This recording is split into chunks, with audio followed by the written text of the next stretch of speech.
The Holy Gospel according to St. Matthew, the 2nd chapter. Glory to you, O Lord. When they had gone, an angel of the Lord appeared to Joseph in a dream. "Get up," he said, "take the child and his mother and escape to Egypt. Stay there until I tell you, for Herod is going to search for the child to kill him." So he got up, took the child and his mother during the night and left for Egypt, where he stayed until the death of Herod.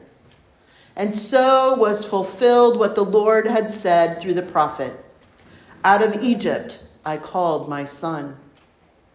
When Herod realized that he had been outwitted by the Magi, he was furious, and he gave orders to kill all the boys in Bethlehem and its vicinity who were 2 years old and under, in accordance with the time that he had learned from the Magi.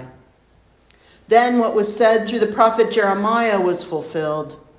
"A voice is heard in Ramah, weeping and great mourning, Rachel weeping for her children and refusing to be comforted because they are no more." After Herod died, an angel of the Lord appeared in a dream to Joseph in Egypt.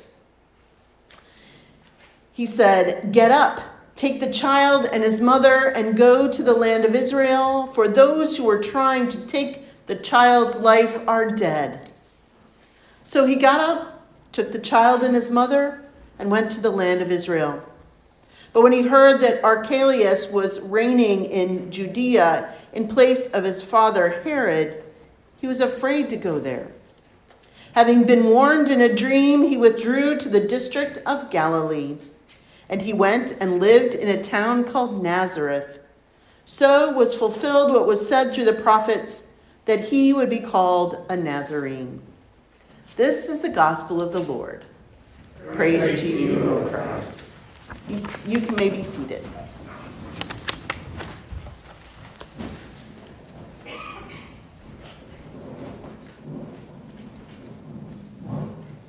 Still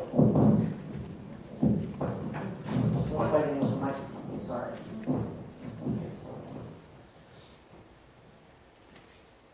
Merry Christmas. Merry Christmas. Today is the 8th day of Christmas. The 12 days of Christmas begin on Christmas Day, and they end the day before Epiphany. So we are still in Christmas. That is why we still have our Advent wreath. That is why our colors are still white. We are still celebrating Christmas. Now, last weekend, we heard the story of Christmas. We heard the story of Mary and Joseph and no room in the inn. We heard about the miraculous birth that was announced by angels and witnessed by shepherds. We heard this story that we know so well, and yet we never get tired of hearing it. Now, this morning, we hear more of the Christmas story.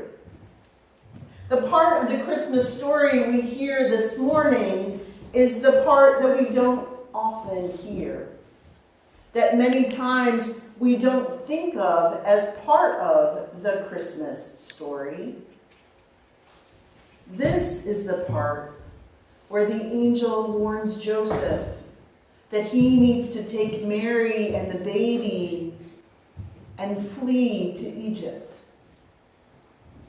Go on the road as refugees because Herod is out to kill this baby.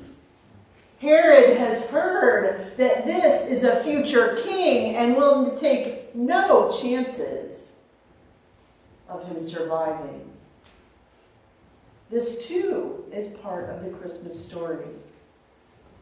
Joseph, once again, listening to the angel and obeying, even though they have no place to stay in Egypt. They know no one in Egypt. This is not going to be an easy journey either. But Joseph listens to the angel and takes the baby where he will be safe. And then returns when the angel once again tells him that it is safe to come home. Part of the Christmas story, but one we don't hear often. It involves suffering and fear. It says Joseph is afraid. So today, as we continue to celebrate Christmas, we're going to consider a question that might seem silly. We're going to consider the question of, why is Christmas so important? We may never get tired of hearing this story, but we don't always talk about why it's so important. And so we're going to look to our reading from Hebrews today to explore, why is Christmas so important to us?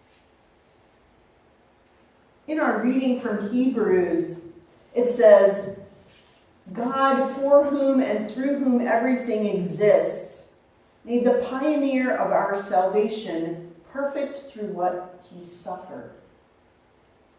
It says Jesus suffered. Both the one who makes people holy and those who are made holy are of the same family. We're the same family. It goes on to say, since the children have flesh and blood, he, Jesus, too, shared in their humanity, so that by his death he might break the power of him who holds the power of death, that is the devil, and free those who all their lives were held in slavery by their fear of death.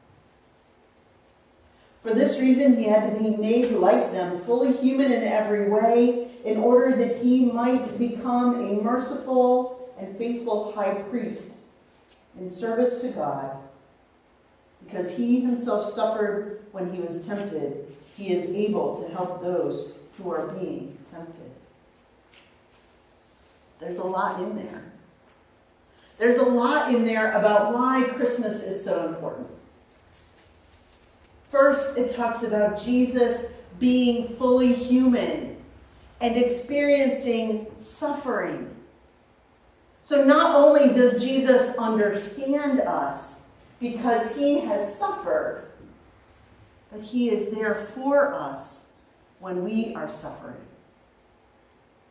Because sometimes, especially I think at the holidays, when we are suffering, it can feel like the loneliest place in the world. And knowing that Jesus too suffered and that he is there with us when we are suffering, it doesn't take the suffering away, but it makes it less lonely. So Jesus suffered. We hear part of the Christmas story about how his family suffered. They understand what it feels like and can be there with us.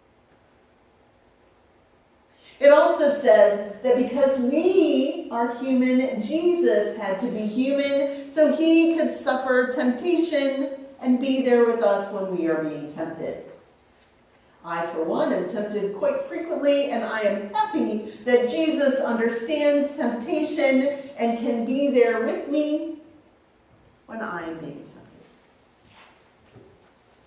But I think the most important part of Christmas is the part where it says that Jesus, through his death, conquered death and frees us from the fear of death. It says that we were in slavery to the fear of death until Jesus came and can take that fear away. Now, I've been thinking about this a lot, and I think the fear of death can look like a lot of different things. The fear of death can look like a worry that we're not good enough, that we don't quite make the mark, that we don't quite deserve salvation.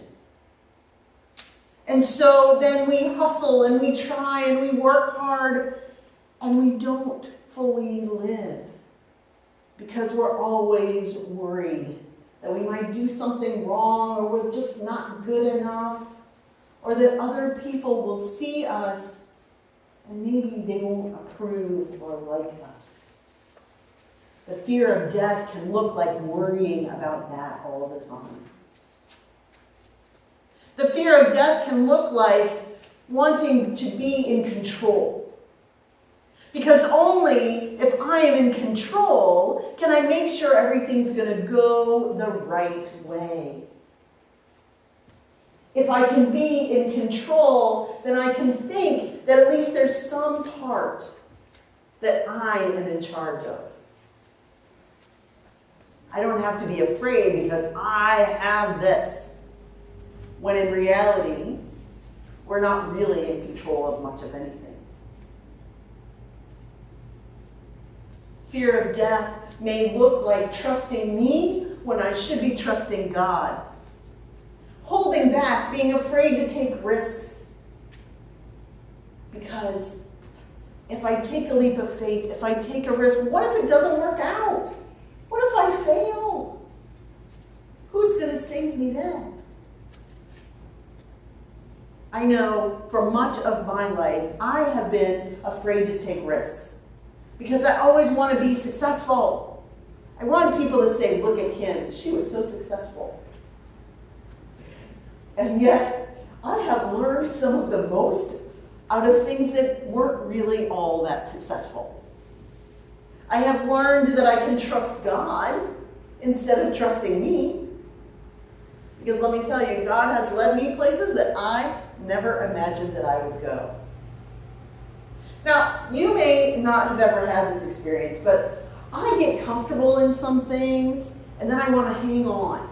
Because this is something I know, it's something I'm good at, I don't want to let go. And God says, no, it's time to let go. You need to move on to something else. And I say, no, I am really, really good at this. I don't want to let go. And God is like, there's really other things that I want you to do. No, God, you can't possibly want me to do something else. I'm really good at this. And eventually, God wins because God is way more persistent than I am stubborn. Anybody else ever had that happen? Right? I am pretty darn stubborn, but God is way more persistent. And lo and behold, these new things that I experience bring joy and life that I would have never imagined. A year ago, I wasn't here with you. I didn't even imagine you. And here we are together, and let me tell you that this is one of the most joyous New Year's days for me to be here with you. So the fear of death can keep us from fully living both as individuals and as a church. Right? As a church, it can look like, oh, we have to keep going no matter what.